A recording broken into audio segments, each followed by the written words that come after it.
Muy bien, hermanos. Bueno, como pueden ver en la pantalla, em, el tema de hoy tiene por título No aprendan el camino de las naciones, cuya advertencia está registrada en el libro de Jeremías el profeta, capítulo 10, verso 2. ¿Por qué tenemos nosotros que continuamente volver a estos temas, volver a estos mandatos, estos recordatorios? Bueno, porque el camino de las naciones es amplio, hermano, y bifurca hacia muchos lugares. Se multiplica continuamente. Hay un dicho común que reza que todos los caminos van hacia Roma. Todos los caminos llevan a Roma y desafortunadamente esa es la realidad a la que nosotros nos enfrentamos día con día, ¿no? De una u otra manera, bueno, todos los caminos nos dirigen hacia el paganismo heredado de las naciones de antaño. Y bueno, en el capítulo 6 de la segunda carta a la comunidad en Corinto, verso 17, dice Shaul: por eso salgan de en medio de ellos y apártense, dice Yahweh, no toquen lo inmundo y yo los recibiré. Tenemos dos advertencias presentes delante de nosotros: no aprendan el camino de las naciones, y un llamado a salir de en medio de ellos y apartarnos, que es un sinónimo en las escrituras de ser santo. Muchas veces estos conceptos no están muy claros dentro de las iglesias, dentro de la religiosidad del mundo de hoy, pero nosotros sabemos que la santidad significa o representa un estado apartado para un fin específico, para un fin especial, un fin no común. Entonces, lo que el Padre, por medio del enviado Shaul, nos dice aquí es que nos mantengamos en santidad. Y la única manera de hacer esto, bueno, pues es saliendo de todo aquello eh, que es, por decirlo así, común, y apartarnos para un uso especial. Dice el Padre: no toquen lo inmundo y yo los recibiré. Esto no es una condición, ¿verdad? No quiere decir que todo aquel que de momento está en inmundicia espiritual o religiosa, pues está ya perdido y no tiene más la esperanza de volver al Padre, sino más bien se refiere a que todo aquel que esté dispuesto a dejar de lado lo inmundo, lo corrupto de este sistema presente, tiene la posibilidad delante de él de ser recibido por el Padre.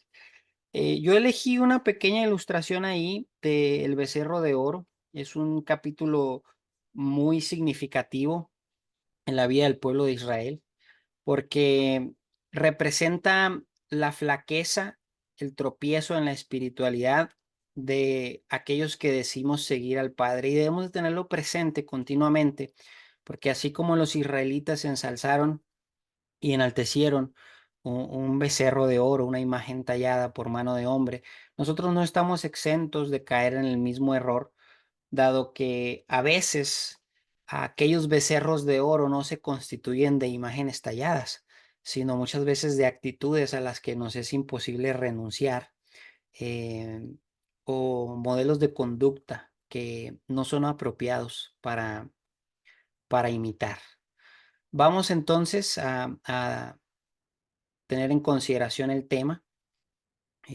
Ustedes van a ver, esto es un borrador tal cual de lo que vamos a estar analizando, y todas las citas van a estar aquí, así que, bueno, no tienen que tener su Biblia al alcance de su mano necesariamente, pero los que quieran hacerlo pueden hacerlo. Todas las citas que vamos a estar utilizando van a poder visualizarlas en la pantalla.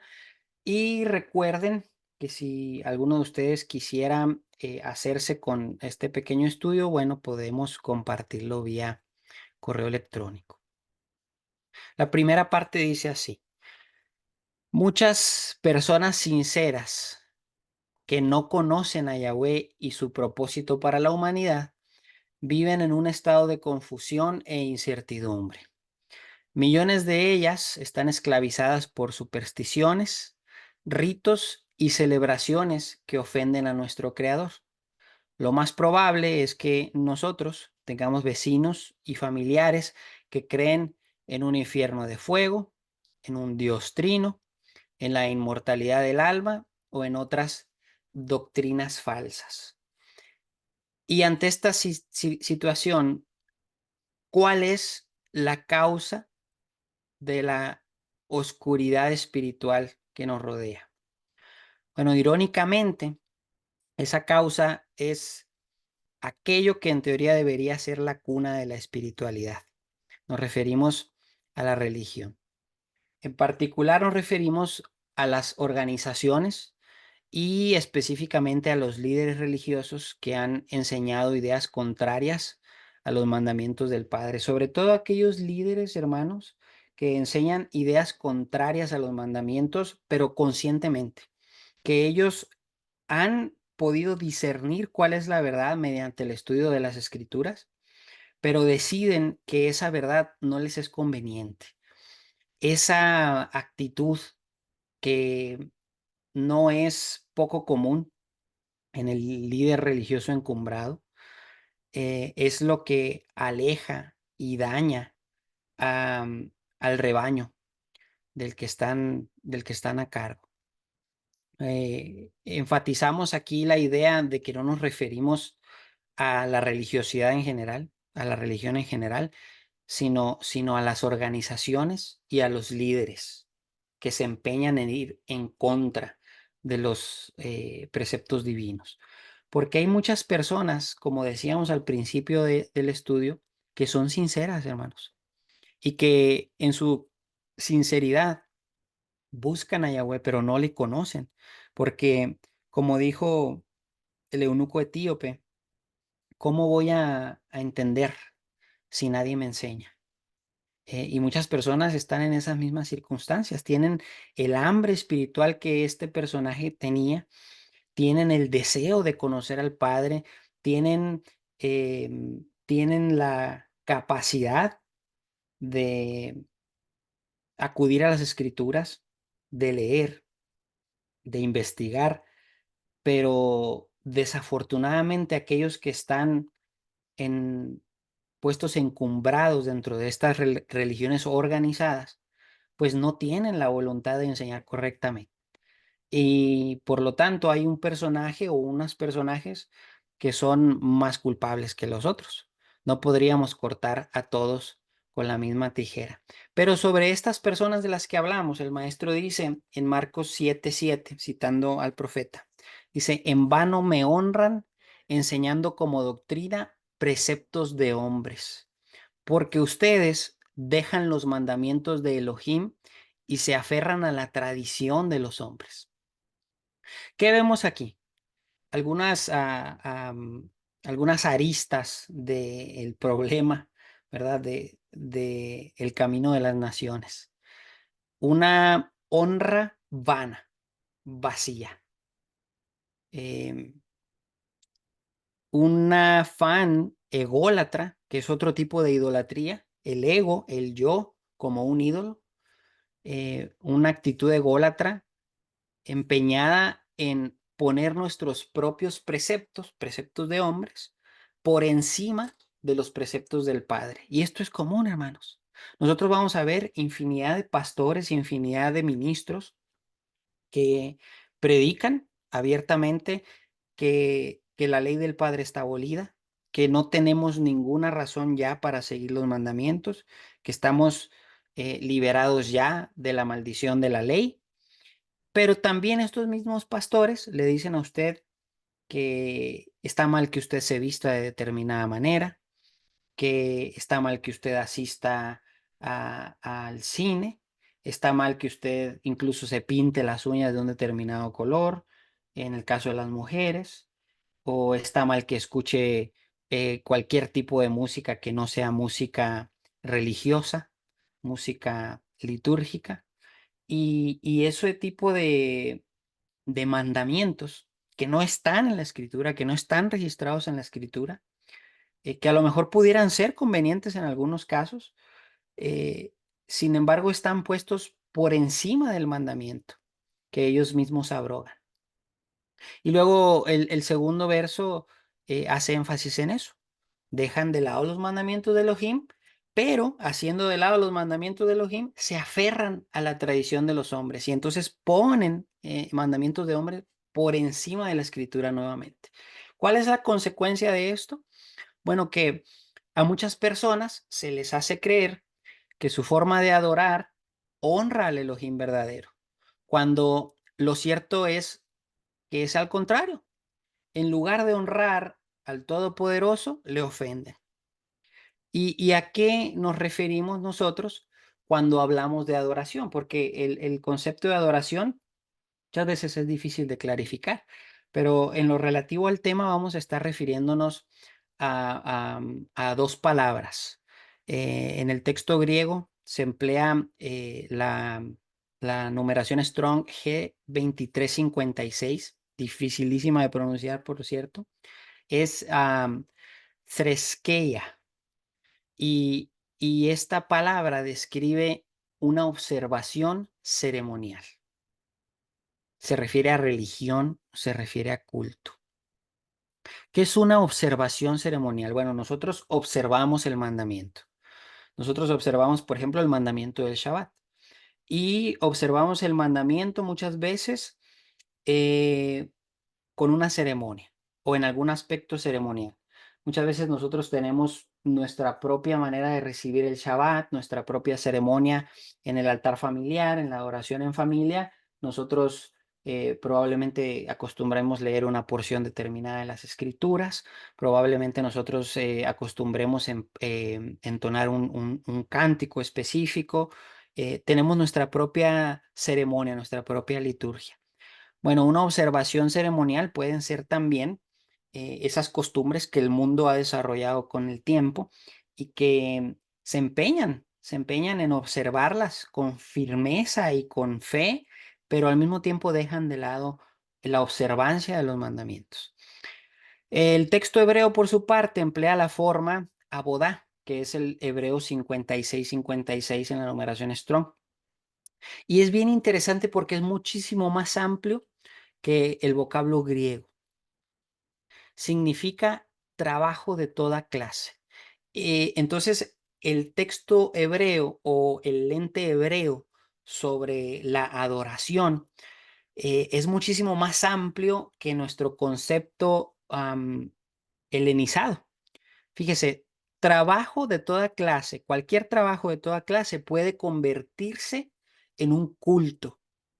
eh, Se refiere a una celebración. La celebración puede ser una forma de adoración. Se refiere a una clase. El tomar una clase o el dar una clase puede ser o constituir una forma de adoración. La compañía de la cual nosotros nos rodeamos también puede ser una forma en la que nosotros damos honra al Padre. El efecto de estas cosas, el efecto en nosotros, que va a redundar en nuestras acciones, es una forma o puede ser potencialmente una forma de honra o adoración al Padre. La palabra abodá refiere a un esclavo que está continuamente sirviendo. Se refiere a la labor, al trabajo, a la labranza, que es labrar el campo con el fin de que lo que sembremos dé fruto. Se refiere también al ministerio y a la acción de ministrar, es decir, servir a otros, vivir para otros. Describe una obra, un oficio, un rito, un ritual o un servicio. Entonces, ¿a qué nos referimos cuando hablamos de adoración o cuando hablemos de adoración en este contexto? Bueno, a todas estas cosas vistas desde el punto de vista espiritual como manifestaciones de adoración al Padre, aspectos distintos de una misma adoración. Estas formas de adoración, una celebración, una observación ceremonial, una clase, una obra, una labor, un ministerio, estas formas de adoración enseñadas a manera de religión errónea y dogma son las que lamentablemente han provocado tanta confusión y que por consecuencia lógica también hacen que el hombre se aleje cada vez más de su creador. No es de extrañar entonces que la Biblia condene con tanta severidad el culto no ordenado por Yahweh. Recuerden el caso de Elazar y Tamar, los hijos de Aarón, que ofrecen fuego extraño en el altar.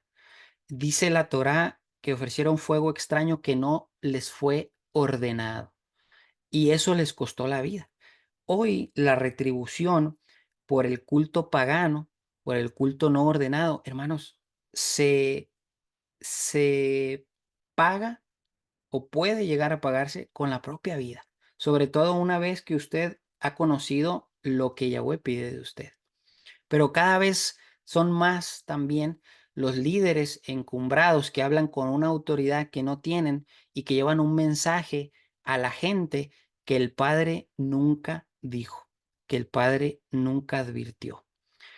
La Torá, sin embargo, le advierte a los israelitas específicamente contra los falsos profetas y contra esos mensajes engañosos.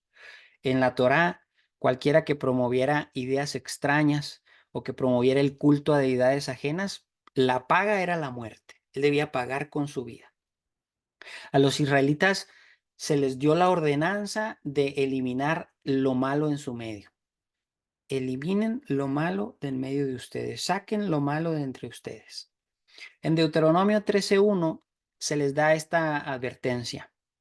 Dice, si aparece entre ustedes un profeta o un intérprete de sueños y te da una señal o un portento diciendo, sigamos y sirvamos a otra deidad, la cual tú no has experimentado, aun si la deidad, oh, perdón, aun si la señal o el portento que te mencionó dicho profeta se cumple, no le hagas caso a las palabras de ese profeta o de ese intérprete de sueños, porque Yahweh, tu Elohim, te está probando a ver si en verdad amas a Yahweh tu Elohim con todo tu corazón y tu ser. No sigas a nadie que no sea Yahweh tu Elohim y no reverencies a nadie sino a Él. Observa sus mandamientos solamente y haz caso solamente a sus órdenes. No sirvas a nadie que no sea Él y aférrate a Él. Quiero corregir, es reverencia, es la forma correcta. En cuanto a ese profeta o intérprete de sueños, se le dará muerte porque fomentó deslealtad a Yahweh tu Elohim, el que te libró de la tierra de Mizraim, esto es Egipto, y que te redimió de la casa de esclavitud para hacerte desviar de la senda que Yahweh tu Elohim te mandó seguir. Así eliminarás el mal de tu medio, es decir, de en medio tuyo. Es interesante recordar que así como hay un mandamiento aquí en Deuteronomio que nos dice, si hay un profeta o un intérprete de sueños y viene y te da una señal, dice, aun si la señal o el portento se cumple, no lo sigas, no le hagas caso. Lo interesante es que hay otro mandamiento, si mal no recuerdo también está en el mismo libro de Levítico, perdón, de Deuteronomio, que dice que si no se cumple, tampoco le hagas caso. Es decir, hermanos, la única opción que la Torá pone delante de nosotros es confiar en el Padre. La única opción que nosotros debemos tomar, por lo tanto, es la de confiar en el Padre. Y esto está escrito de esa manera, tanto por sí, tanto por no, para que usted aprenda que nuestra confianza, su confianza, no debe estar puesta en los hombres. Mano, los hombres tropezamos, nos equivocamos. Yo mismo ahorita, delante de ustedes, yo puedo estar atándome la soga al cuello sin siquiera darme cuenta, enseñándoles algo que ante mis ojos es correcto, pero que tal vez esté equivocado. Por lo tanto, el consejo que yo les doy con toda la humildad posible es que usted no me haga caso, es que usted no le haga caso a ninguno de los maestros de la asamblea, sino que pruebe sus palabras antes de llevarlas a la práctica. ¿Y cómo vamos a probar las palabras de nuestros maestros? Bueno, analizando las escrituras. Usted tiene que escudriñar la escritura, usted tiene que tomar los apuntes que nosotros le facilitemos o los que usted tome a mano. Vaya a la escritura, ore, pídale al Padre entendimiento y si encuentra usted que lo que se enseña aquí no es correcto, está usted libre de culpa. La culpa recae en aquel que enseña mal. Y podemos enseñar mal por omisión, por un error, o podemos enseñar mal con la intención de hacer tropezar a otros. Y en el segundo caso, bueno, estaríamos en muchísima peor posición. En el pasaje que leímos sobre el profeta con un mensaje extraño, la Torá nos presenta unas circunstancias muy distintas a las nuestras y son circunstancias específicas. Debemos nosotros de analizar los mandamientos en virtud del contexto. Y el contexto incluye las circunstancias de la época, ¿no? La Torá en el libro de Deuteronomio nos describe a un pueblo unido que habita un mismo espacio y que está regido por una misma ley. Esas son circunstancias que nosotros no tenemos hoy. En ese contexto, el pueblo debía sacar de entre ellos a los que eran idólatras. Hermanos, hoy es al revés. Hoy las circunstancias se han invertido totalmente. La idolatría, el paganismo, son la realidad que nos acecha y no podemos expulsar a todo aquel que no siga a Yahweh, porque no tenemos las mismas circunstancias de las que gozaba el pueblo de Israel. Ellos estaban juntos, ellos estaban unidos, ellos hacían compañía. Ninguno de nosotros está hoy día en el mismo lugar. Somos muy poquitos los que estamos en el mismo lugar, que podemos tener contacto físico, que podemos estrechar una relación de confianza cercana uno con otro. Hoy estamos dispersos. ¿Y qué debemos hacer entonces en estas nuevas circunstancias?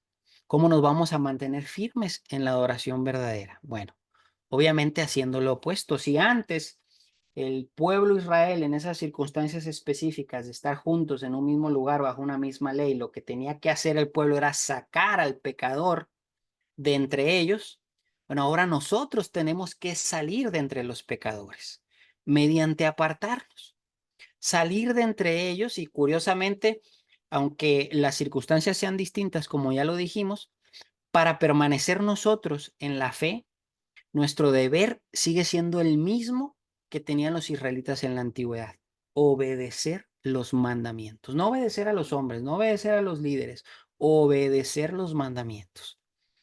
Sin embargo, hay que tomar en cuenta que a pesar de todo esto, para que nosotros estemos preparados para fortalecer nuestra confianza en Él, nuestro Padre Celestial nos ha permitido ver lo que sucedería en el futuro. Es decir, que en su misericordia, en su amor, Él, conociendo las circunstancias que habrían de cambiar en el futuro, ahora presente para nosotros, de la mano de alguno de sus siervos, nos dejó visiones que nos preparan para entender la batalla que estamos a punto de librar. Una de ellas, de entre muchas, se encuentra registrada en Apocalipsis 17:1, 2 y 5 por separado. Dice: vino uno de los 7 mensajeros que tenían las 7 copas y habló conmigo diciendo. Este es Johanán, el que habla, el anciano. Le dice el mensajero: ven acá y te mostraré la condenación de la gran ramera que está sentada sobre muchas aguas. Con ella fornicaron los reyes de la tierra y los que habitan en ella. Se embriagaron, se embriagaron con el vino de su fornicación. Con ella fornicaron los reyes de la tierra y los que habitan en la tierra se embriagaron con el vino de su fornicación. A veces me pasa que me acuerdo de alguna otra versión y en lugar de leer, lo recito. En su frente, en la frente de esta ramera, dice que estaba escrito un nombre misterioso: Babel la Grande, madre de las rameras y de las abominaciones de la tierra. Note las características que se describen aquí. Está sentada sobre muchas aguas, dice el verso 1. Y las aguas, hermanos, son multitudes de personas, son países, eh, es la humanidad. Si usted recuerda las visiones del libro de Daniel, todas las bestias que él ve, que se corresponden con la estatua que sueña Nabucodonosor, representan lo mismo que representaba la estatua, ¿verdad? Babilonia, Medo-Persia, Grecia, Roma y una división política en los tiempos del fin.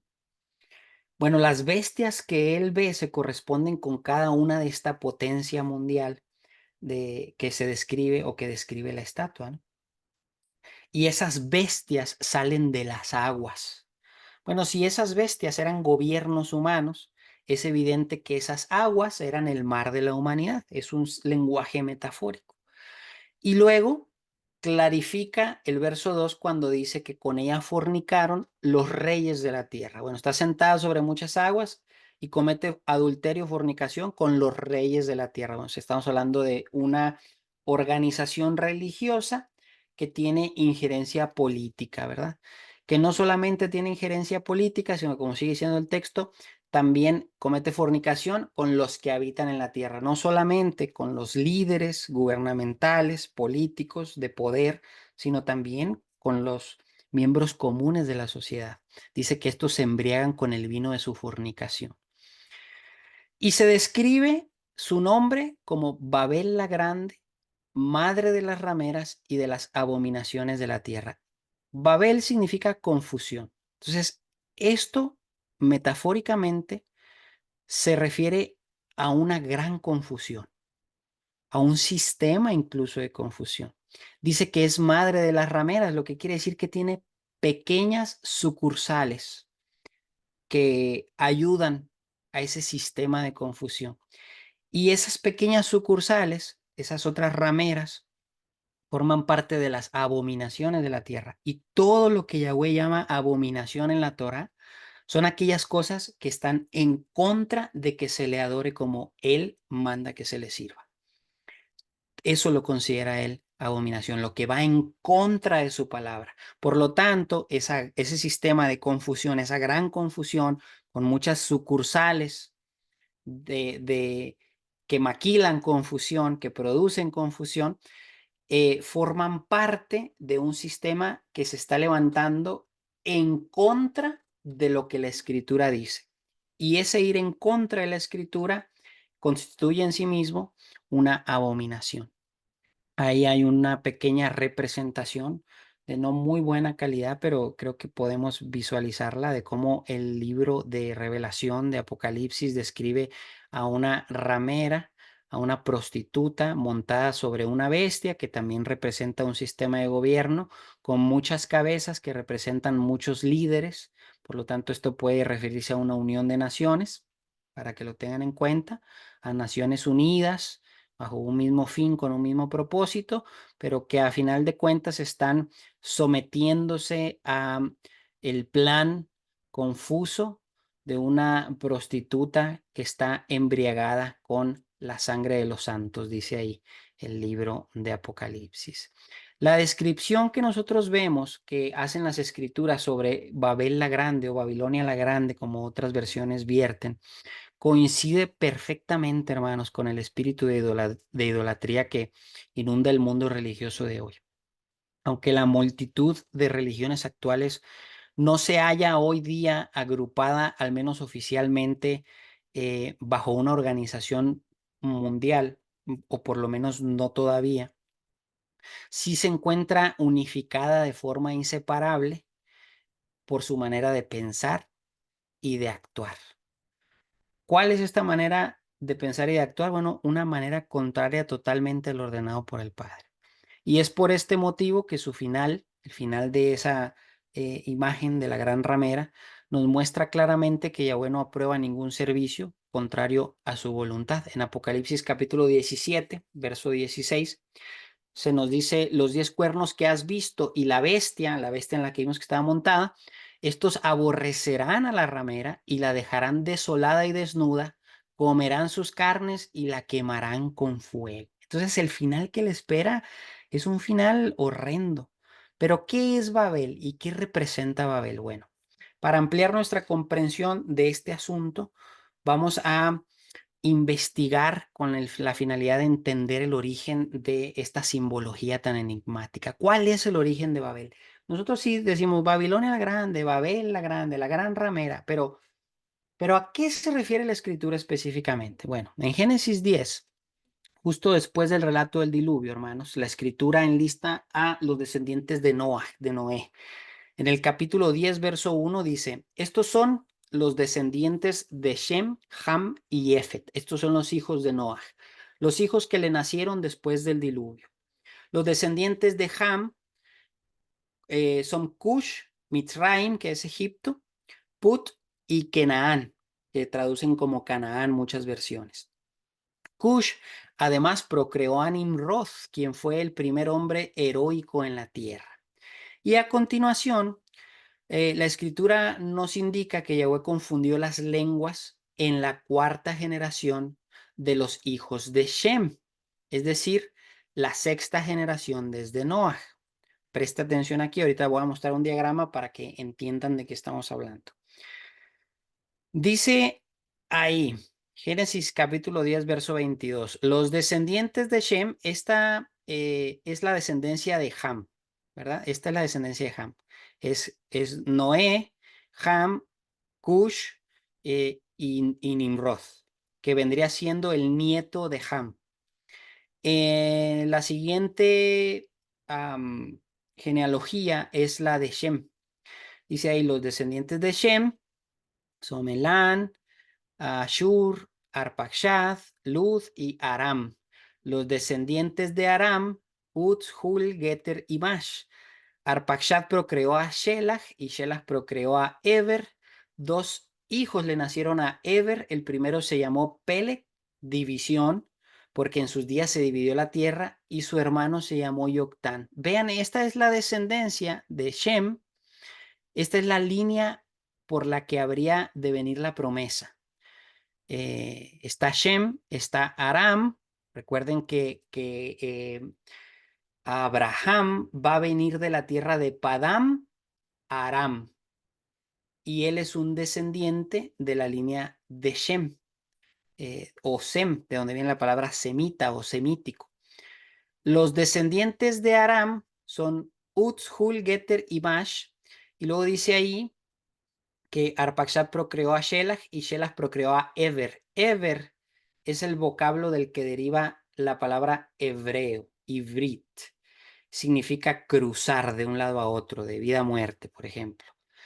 Y entonces nosotros vemos que en esta genealogía, en esta descendencia, bueno, hay un montón de cosas positivas. Hay una línea marcada de bondad.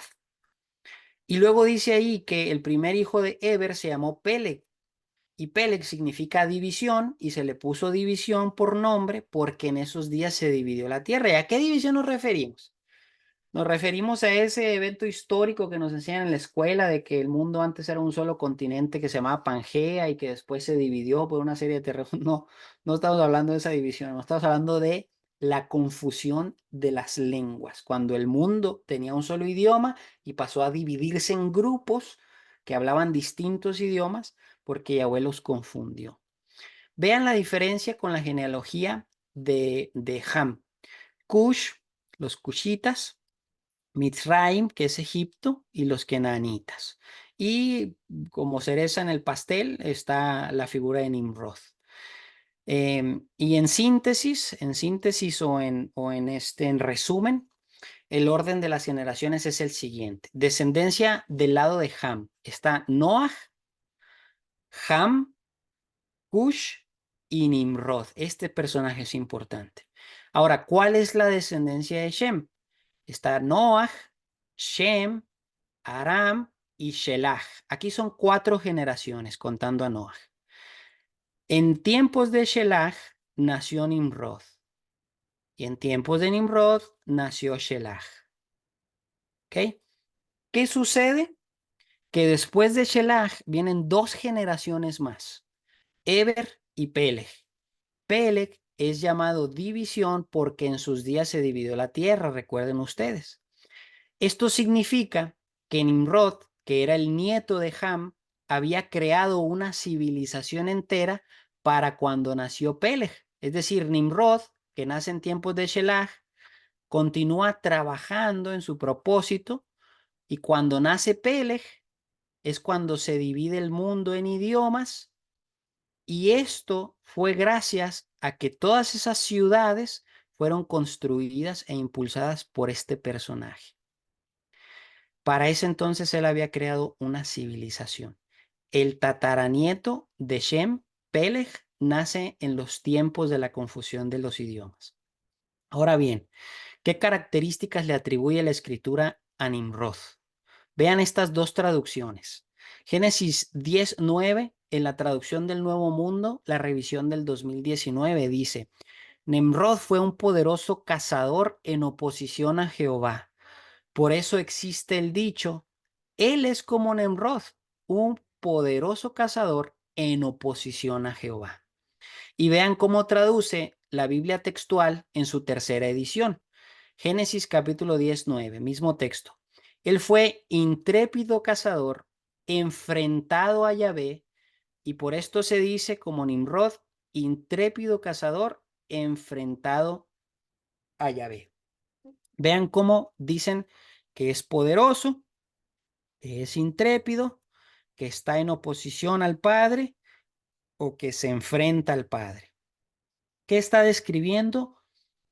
La cualidad física, el poderío, la fuerza, la capacidad física y la constitución espiritual de la que gozaba. Era un opositor de la verdad, iba en contra del propósito divino. Aunque algunas versiones traducen diferente este versículo, hemos elegido estas dos para describir la naturaleza torcida del personaje en cuestión. Ambas traducciones, basándose en el significado de las palabras empleadas en dicha porción, que son Gibor, que significa poderoso y por implicación representa un guerrero o un tirano, y la otra es Paná, que significa girar, voltear y por implicación pues voltear para enfrentar algo.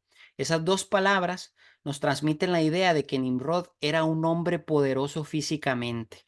Esto le daba una confianza en sí mismo que le permitía mantener una actitud desafiante incluso a la voluntad de Yahweh.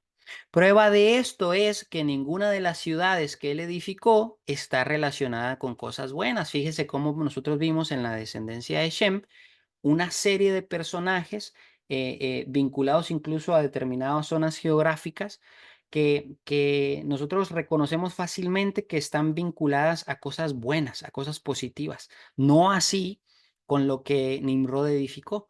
Fíjense, Génesis 10:10, la base de su reino fue Babel, Babilonia, Erec, Akkad y Calné, en la tierra de Shinar, este es el Sinar. De esa tierra salió Ashur, Asiria, y edificó a Nínive, Rehobot, Ir, Kelaj y Resen, entre Nínive y Kelaj. Esta es la ciudad grande. ¿Qué se dice, por ejemplo, de Ashur, de Asiria? Aquí hablando sobre la esperanza mesiánica, cuando el Mesías ponga pastores, dice, los cuales pastorearán el país de Ashur con espadas, el país de Nimrod en sus puertas. Así nos librará de Ashur, de Asiria, si ella invade nuestra tierra y si pisa en nuestro país. La invasión asiria era temida y se esperaba que el Mesías viniera a contrarrestarla y combatirla. Entonces, estamos viendo que Babilonia está vinculada a Nimrod, Asiria está vinculada a Nimrod y Nínive, que fue donde fue el profeta Joná o Jonás a predicar que se arrepintieran porque si no iban a ser destruidos por su impiedad. Génesis 11:2 y 4 dice, mientras emigraban desde el oriente, se encontraron un valle en la tierra del Shinar y se establecieron ahí nuevamente un territorio vinculado con Nimrod. Y ahí fue donde dijeron, vengan, edifiquémonos una ciudad y una torre cuya cúspide llegue hasta el cielo. ¿Para qué? Bueno, para alimentar nuestro ego, para hacernos famosos, para no dispersarnos por la superficie de la tierra. Cuando en ese momento el propósito divino era que la humanidad se esparciera por la tierra para repoblarla después del diluvio de Noah. Entonces, ¿qué estamos viendo? Un impulso temprano, inmediatamente después de una sublevación que es contenida por las aguas, vemos nuevamente un acto de rebeldía por parte de la humanidad y por parte no solo de la humanidad, sino de estos líderes, ¿no? Nimrod, líderes como Nimrod, que iban en contra del propósito divino. Aquí hay una representación de la Torre de Babel, de cómo podría haber lucido en aquel tiempo, según el relato bíblico y el registro histórico. Hasta aquí, hermanos, voy a tratar de acelerar un poco porque debe de alcanzarme el tiempo. Hemos visto que los orígenes de Babel están íntimamente ligados a una actitud rebelde y airada contra el Todopoderoso. Pero, ¿la figura de Babel representa solamente un espíritu de rebeldía o también incluye formas reprobadas de adoración? A ver, vamos a ver eso. Es muy probable que las costumbres relacionadas a esta antigua civilización y su fundador le resulten a usted extremadamente familiares, específicamente o especialmente en esta época del año. ¿Por qué, hermano Jorge? ¿Por qué dice eso? Vamos a ver. La Torá nos advierte contra la idolatría, condenando el ensalzar la creación antes que al creador. Vemos mandamientos como el de Éxodo capítulo 20, donde dice, no te harás escultura, ni figura alguna de lo que hay en el cielo arriba, ni en la tierra abajo, ni en las aguas debajo de la tierra. Ok, no te harás escultura, estamos hablando de lo que hay en el cielo, en la tierra o en las aguas. Pero ¿con qué fin?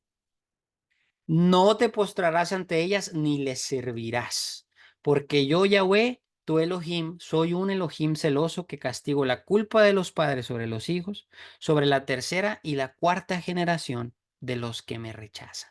Estamos hablando de que no se va a hacer uno una escultura ni figura similar a cualquier cosa perteneciente a la creación, con el propósito de adorarles y servirles. No te postrarás ante ellas ni les servirás. Porque si nos fuéramos a los extremos, que los extremos son malos, tanto izquierda como a derecha, pues podríamos decir, ay, no, el mandamiento dice que yo no debo ni siquiera dibujar ni tomar una foto para crear una imagen de nada. No, no, no. El problema no es la imagen, el problema es para qué pretende utilizarse dicha imagen. Entonces aquí dice que nada de la creación es digno de ponerse por encima del creador. En Éxodo 34:12 dice, cuídate de no hacer alguna alianza con los habitantes del país contra el cual estás avanzando, no sea que resulten una trampa en tu medio. No hagas una alianza con los habitantes del país contra el cual estás avanzando. Hermanos, esa es nuestra posición hoy. Nosotros estamos avanzando en contra de este sistema actual. Por lo tanto, no debemos aliarnos con las inclinaciones del mundo. Y esto incluye alejarnos de las costumbres que ellos tienden a seguir. Curiosamente, para esta época, la época de la que estamos hablando aquí, ya se había generalizado el uso de ídolos y elementos naturales como objetos de adoración. Cuando se dieron estos mandamientos de Éxodo 20 y Éxodo 34, ya estaba generalizado el uso de ídolos e imágenes de elementos naturales que eran objeto de adoración. Un culto común en esos días que permanece hasta el día de hoy es el uso de árboles para ceremonias religiosas durante la temporada invernal. Oh, árboles para ceremonias religiosas durante el invierno. ¿Le suena a usted conocido? ¿Le suena a usted familiar? Bueno, esos árboles cortados en invierno eran por lo general de pino o ciprés. Uno de los pocos árboles que se mantienen verdes en temporadas de mucho frío, sirviendo como una representación de la vida después de la muerte. Basta, hermanos queridos, que echemos un vistazo leve, una mirada leve a la evidencia arqueológica para entender que el culto a los árboles era común e importante. Estaba relacionado incluso con Nimrod y la leyenda de su renacimiento, cosa que no vamos a tratar aquí porque es exhaustiva, es un relato largo y no tenemos tanto tiempo, pero yo quiero que vean ustedes estos grabados cuneiformes, hallazgos arqueológicos de eh, servicio sagrado a los árboles. Esto no es nuevo, hermanos, no hay nada nuevo bajo el sol. Lo que nosotros vemos hoy día, especialmente en esta época del año, es una repetición prolongada del mismo modelo de conducta condenado por el Padre. Vemos aquí un árbol muy parecido a las hojas pináceas o de coníferas o pinos. Y vemos nosotros que se le rinde culto, ¿verdad? Se cuelgan adornos debajo del árbol o se adorna el árbol con con un remate muy llamativo en la parte superior. Lo pueden ver en la imagen de la izquierda, en la imagen central, en la de la derecha. Y aquí hay una reconstrucción de algunos grabados antiguos que se le atribuyen a Dagón, un dios falso, una deidad extranjera que se representaba con un cuerpo de hombre y cabeza de pez, ¿verdad? Es este que ustedes ven aquí, que se parece mucho a cierto sombrero que se utiliza en algunas liturgias religiosas. Este sacerdote de Dagón, bueno, presenta una ofrenda enaltecida por encima de un árbol decorado que está parado fijamente o puesto fijamente sobre una base. Y aquí hay un representante del dios Dagón que trae ¿cómo se dice? Una ofrenda, por decirlo así, a la sombra de este árbol cuya hoja nos recuerda también a un árbol eh, pináceo. Eh, ¿Qué pasa? Bueno, pasa que el pueblo era desobediente a estos mandamientos. ¿Qué nos dice el registro de Reyes? En el capítulo 14-22 dice que Yahudá hizo lo malo ante los ojos de Yahweh y con los pecados que cometieron provocaron a Yahweh a celos más que todo lo que habían hecho sus padres. También dice que se edificaron lugares altos, imágenes y estatuas de Ashera en toda colina alta y debajo de todo árbol frondoso. Oh, esto es interesante. En Segunda de Reyes 17:33 dice que un determinado grupo de israelitas dispersos reverenciaban a Yahweh mientras servían a sus deidades según las prácticas de los pueblos donde habían sido deportados. A ver, reverenciaban a Yahweh, es decir, le adoraban, le rendían servicio sagrado, lo honraban, mientras servían a sus deidades según las prácticas de los pueblos donde habían sido deportados. ¿Eso suena como algo que nunca habíamos escuchado o suena como la repetición de viejas costumbres? Porque la gente aquí dice que adora al Padre o incluso al Hijo, pero al mismo tiempo sirven a sus deidades según las prácticas de los pueblos. Hasta el día de hoy, dice el verso 34, persisten en sus prácticas antiguas, no reverencian a Yahweh correctamente, no siguen las leyes y las prácticas, la Torá y el mandamiento que Yahweh ordenó a los hijos de Jacob, a quien se le puso por nombre Israel. Dice Éxodo 32:4 sobre el acontecimiento del becerro de oro, dice, este lo recibió a Aarón, recibe las ofrendas de oro de ellos, los echó en un molde y con ellos hizo un becerro de oro y ellos exclamaron, este es tu Elohim, oh Israel, que te sacó de la tierra de Mitzraim. Y algo muy parecido escuchamos hoy, ya lo dijimos, las personas celebran sus liturgias religiosas como la Navidad moderna, con su pinito, con sus ofrendas debajo del pino, con el árbol adornado, con un montón de símbolos que si usted le pregunta qué significan, no le van a saber contestar, pero según ellos, con su corazón, con su mente, le sirven al Mesías y el arbolito navideño no es más que una tradición inofensiva. Eso mismo, hermano querido, fue lo que hizo Israel al hacer un becerro de oro y honrar a Yahweh a través de un becerro. Este es tu Elohim, oh Israel, que te sacó de la tierra de Egipto. Le atribuían a esa imagen la adoración que le correspondía solo a Yahweh. Por lo tanto, aprendemos, hermanos, que el problema aquí no es qué significa para mí lo que estoy haciendo, no es qué significa para usted lo que está haciendo, no es lo que significa para nosotros. El problema es qué significa para Yahweh.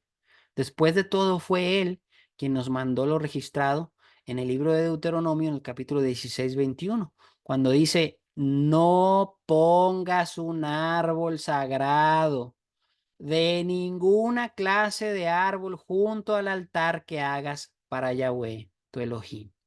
Y la gente no medita en esto. No, ya no hay altar, ya no hay templo. ¿Cómo que no hay templo? ¿Qué no es usted el templo? ¿Qué no somos el templo de piedras vivas? ¿Qué no somos el templo donde debería habitar la presencia divina? ¿Qué no es nuestro templo casa del Espíritu de Santidad? No somos nosotros mismos representantes del altar. No nos dice Shaul, presenten sus cuerpos como sacrificio vivo, como parte de su culto racional. Entonces, ¿cómo vamos a meter un árbol? Dice ahí sagrado, un árbol para un fin especial, para una liturgia especial. De ninguna clase de árbol, no lo metas a tu altar familiar, no lo metas al altar que es tu casa. No dejes que tu vida se contamine por medio de la idolatría disfrazada de lucecitas. No pongas un árbol sagrado de ninguna clase junto al altar que hagas para Yahweh tu Elohim. ¿Qué más claridad necesita la gente, hermanos? ¿Qué más claridad necesitamos nosotros? ¿Estamos formando parte aún de estas costumbres? ¿Estamos indirectamente suavizando nuestra conducta, aceptando cada vez un poco más estas costumbres para no quedar mal con nuestra familia, con nuestros amigos, con nuestros conocidos, compañeros de trabajo? Hermano, no hay que ceder un centímetro de terreno a todo aquello que se oponga a seguir al Padre. No pongas un árbol sagrado. Dice el verso 9, capítulo 18, cuando entres en la tierra que Yahweh tu Elohim te está dando, no aprendas a imitar las prácticas aborrecibles de esas naciones. Hermanos, hacia allá vamos, hacia la tierra prometida. Desde ahorita hay que ir entrenando en no aprender a imitar las prácticas de las naciones que Yahweh aborrece. Recuerden que estas costumbres paganas existían antes de los mandamientos dados por Yahweh en el Sinai a través de Moshe. Es decir, estamos hablando de cosas muy antiguas. Dice Deuteronomio 12, ustedes deben destruir todos los lugares en los que las naciones que van a desposeer adoraban a sus deidades, sea en elevados montes o en colinas o bajo cualquier árbol hermoso, bajo cualquier árbol. Recuerde que Babel fue fundada por Nimrod. Entonces hay que pensar a qué se refiere Isaías 14 cuando dice esto. Entonarás esta canción de burla contra el rey de Babel. ¿Quién es el rey de Babel? Nimrod. ¿Cómo ha desaparecido el capataz? ¿Cómo ha terminado la opresión? Yahweh ha roto la vara de los malvados, el cetro de los tiranos, que con ira golpeaba a los pueblos con golpes sin tregua, que dominaba las naciones con furor, en persecución constante. Toda la tierra está en calma, tranquila ha prorrumpido en cánticos. Aún los pinos se alegran de tu suerte y los cedros del Lebanón desde que tú caíste, nadie ha subido para derribarnos. Interesante. Se alegran de la caída del rey de Babel porque él cortaba los pinos y los cedros. ¿No le llama eso la atención, hermano? ¿Por qué habría de cortar pinos? Aún más claro lo dice Jeremías. Jeremías 10. Oigan la palabra que les ha hablado Yahweh a ustedes, oh casa de Israel. Así ha dicho Yahweh. No aprendan el camino de las naciones ni tengan temor de los portentos en el cielo. Que les teman las naciones, porque las leyes de las naciones son engaños, pues es la obra de las manos de un artesano. Él corta un árbol del bosque con el hacha, lo adorna con plata y oro, lo afirma con clavos y martillo para que no se tambalee. ¿Le suena familiar o conocido? Queda claro entonces que desde sus inicios Babel fue cuna de rebeldía e idolatría. Por lo tanto, esto es un digno símbolo que representa la corrupción y la desviación de la adoración verdadera ordenada por el Padre. Entonces pregúntese, hermano, ¿qué actitud debo de tener yo como siervo del Elohim verdadero para con Babel y lo que representa? Bueno, Yahweh nos dice sin rodeos, salgan de ella, pueblo mío, para que no participen de sus pecados y para que no reciban sus plagas. No solamente no participar del pecado, sino no recibir las mismas plagas de las que ellos son acreedores. Los que deseen servir a Yahweh con sinceridad deben hacer suyo el consejo que Pablo le dio a Timoteo cuando dice, procura con diligencia presentarte ante Elohim aprobado, no desaprobado, como obrero que no tiene de qué avergonzarse, un obrero que traza bien el mensaje de la verdad.